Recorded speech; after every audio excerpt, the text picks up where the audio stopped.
So ayun mga boss, sakto pagdating natin dito naka-ready na ang pang-12 booking natin ngayong magdamag.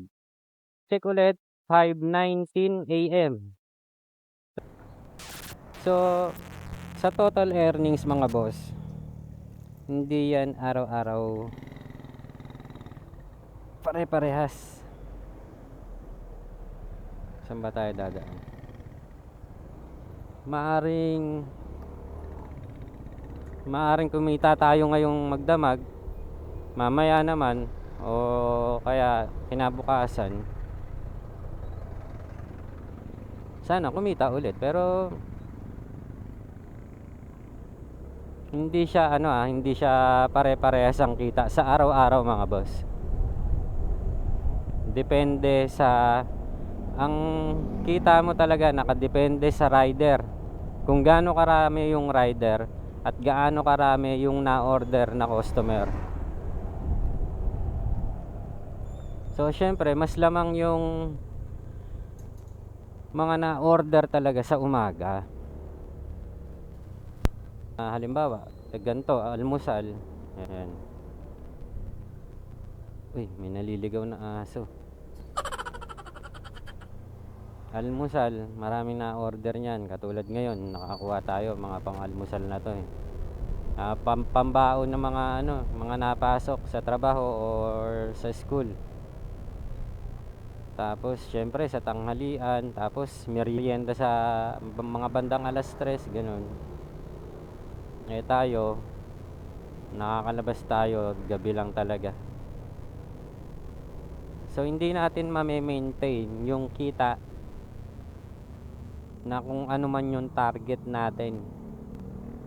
Halimbawa, target natin sa isang araw is 1-2, 1-3, ganyan. Kung panggabi lang tayo halos na nakakabiyahe mga boss, hindi natin siya kayang i-hit lagi. May araw na mai-hit mo talaga siya. Ang kalakasan kasi ng biyahe sa mga food delivery talaga dito sa Carmona is Biyernes, Sabado, Linggo. Yan lang yung para sa akin na nasasabi kong malakas na araw na maraming na-order. Tsaka syempre, hindi mawawala diyan pagka yung maulan. Pagka maulan, syempre hindi naglalabasan yung mga tao, order lang sila ng order. Kaya medyo magandang pasok ng booking nun. Tsaka yung ibang rider talaga hindi sila nabiyahe. Kaya yung mga pagkakataon na yun na dapat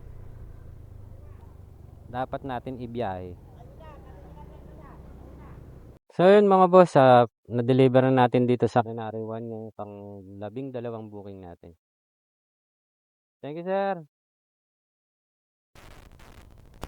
So babalik tayo sa highway. Dito na tayo daan sa may Sugar Road. Ano kayang mauulam ngayon? So time check ulit tayo mga boss. 5:32 AM. Naka 879 pesos na tayo na total earnings ngayong magdamag. Sana all.